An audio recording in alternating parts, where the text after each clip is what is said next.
Right, so this is how I drill my tang slot. It's a pilot hole basically for the tang slot. I'll file most of it in. I just need to get something the depth of the tang so that I can get a file into it. And this is a method I use. Obviously, as you can see, I'm limited on the drop, the height that I can got. So that's what, just over 7 inches, which is around about 19 centimeters, is the maximum I can get in. So that's the maximum my handles can be. And I also only have a drop of around about 5 centimeters. So I have to be quite creative. And I prefer to use it. So one of the things I use is this little nifty laser sight. So I set it up, it's now coming along here. It's down on the centre of the drill bit, and I can use that to guide. And so I can sometimes use a corner there. You can see that's not quite straight, which isn't a problem for me at the moment. But so if I really wanted to be picky, I might have to get picky. So if you look here, we're quite off level. I don't know, does that show up? Fingers crossed it does. You can see we're a bit wider down at the bottom than we are at the top, which means this isn't quite level here. So I'm going to just nip to my bandsaw, which is literally right next to me, and we'll just see if we can't get that bit off. Obviously, the downside to this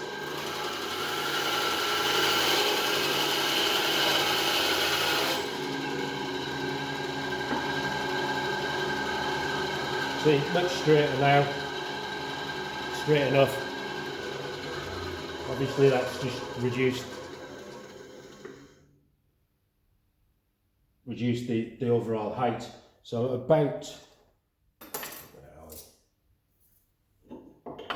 so at the moment we're just under 17 centimetres.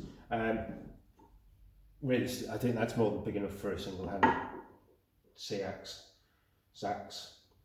I've marked a cross in the top, so I know where the centre is. I also know that on my tang, it's not quite centering the handle, so I need the hole just to be just beyond it. So I start with a wood drill bit, but just do flattening that off. It's a bit wobbly, so just quick. I think with the bandsaw blade being on its last legs, it's a bit ripply.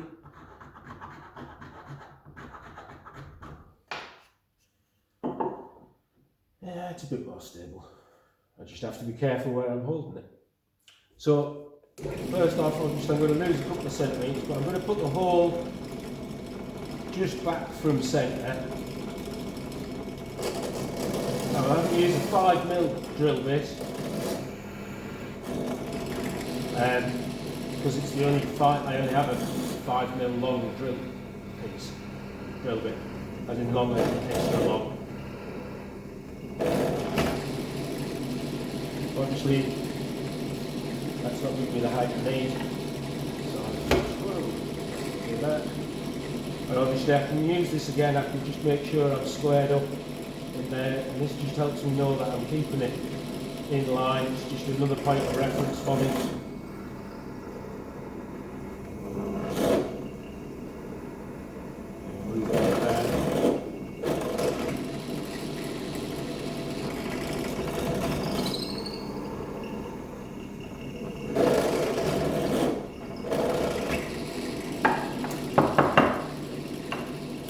Obviously, terrible health and safety of not clamping my wood into place, especially when I start doing this.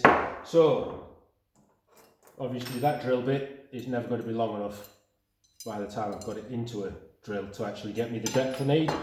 So a longer drill piece, which I'll swap into there. And I kind of know, again, the full drill section is just a bit too short, so I need to be taking it at least a centimetre above that. So if we put that to there,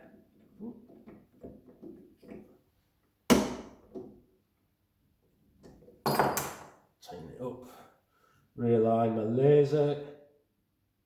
I doubt you're going to be able to see that I actually have the laser run down there. Oh, I did that the wrong way around.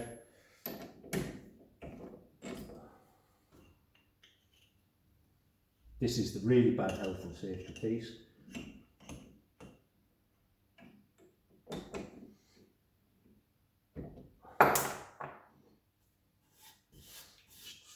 So I can get in using a piece of bronze this time.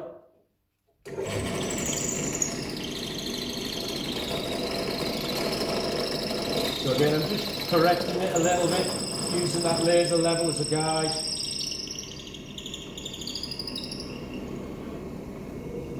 Again, I'm a little bit short on there. Fraction of a block.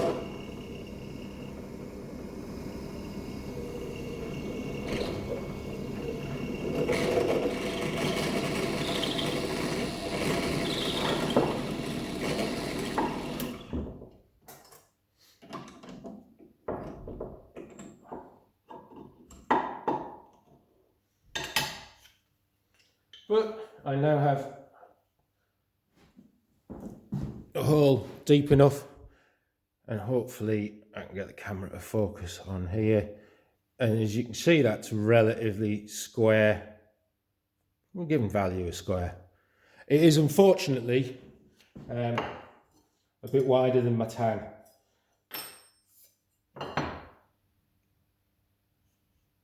That's something unfortunately I just have to live with until I get other drill bits, and I can't find smaller ones long enough. So it is what it is for the time being. So next bit is me filing this to shape. Where is it? So yeah, I use little tiny wood needle rasps. Come on. Yeah, my camera really doesn't like